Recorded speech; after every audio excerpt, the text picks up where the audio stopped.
Thanks so much, Bill. And good afternoon, everybody. Let me get to my page here.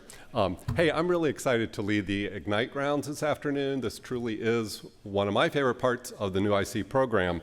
The sessions give us a chance to have insightful discussions on important organizational and structural issues and hear from the personal side of our community.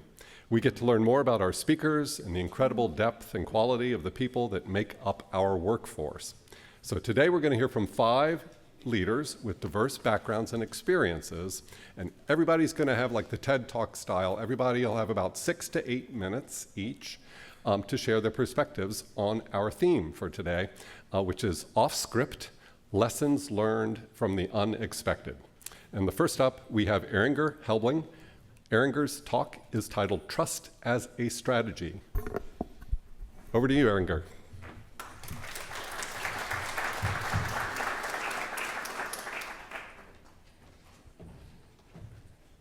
Can everyone hear me okay?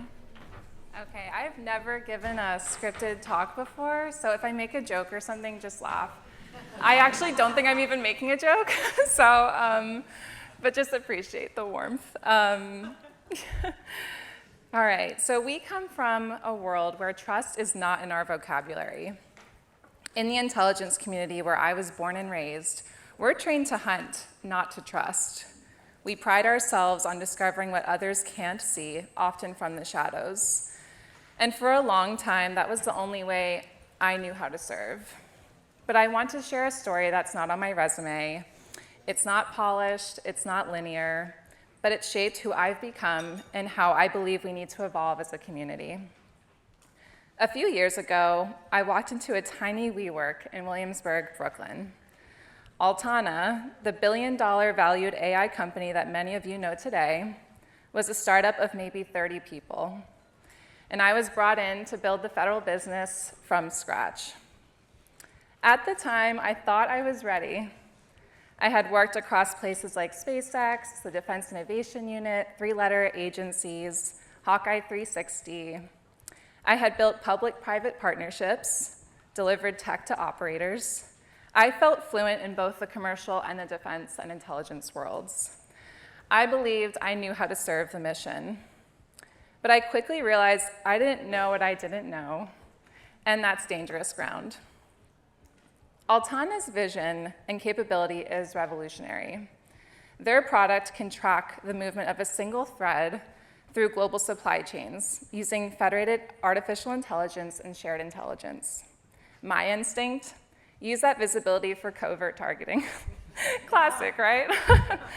For threat hunting, to get the bad guys. But their vision was different.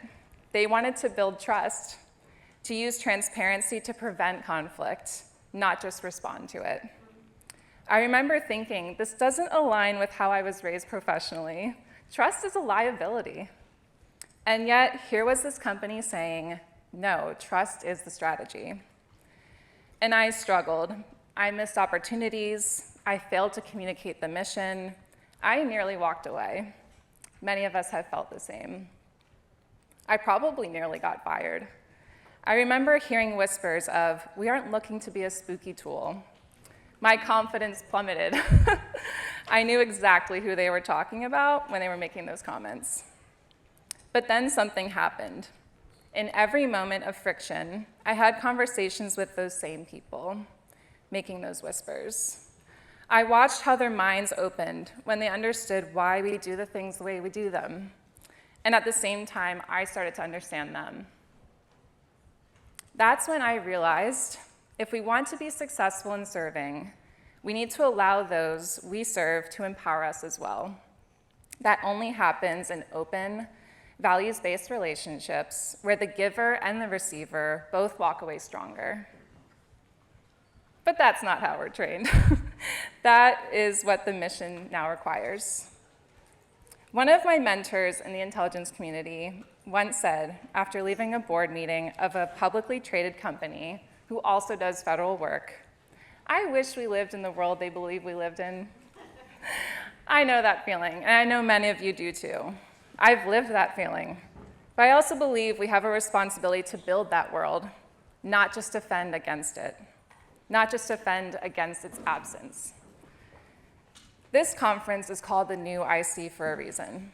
The world has changed. Our mission must change with it. And that begins with redefining how we see ourselves, not just as protectors, but as partners as well. So before you leave this room, I have one ask. Find one person here who sees the world differently than you do. Set a time to talk. Maybe it's a commercial company. Maybe it's someone in the government. Maybe it's someone that is just learning how to spell IC. Ask each other, what would it look like to build trust into the center of our shared mission? What would it look like to truly serve? Because we don't just need new tools to keep up with this rapidly changing environment. We need a new identity, an identity rooted in trust, service, and the kind of relationships that leave everyone stronger. Thank you.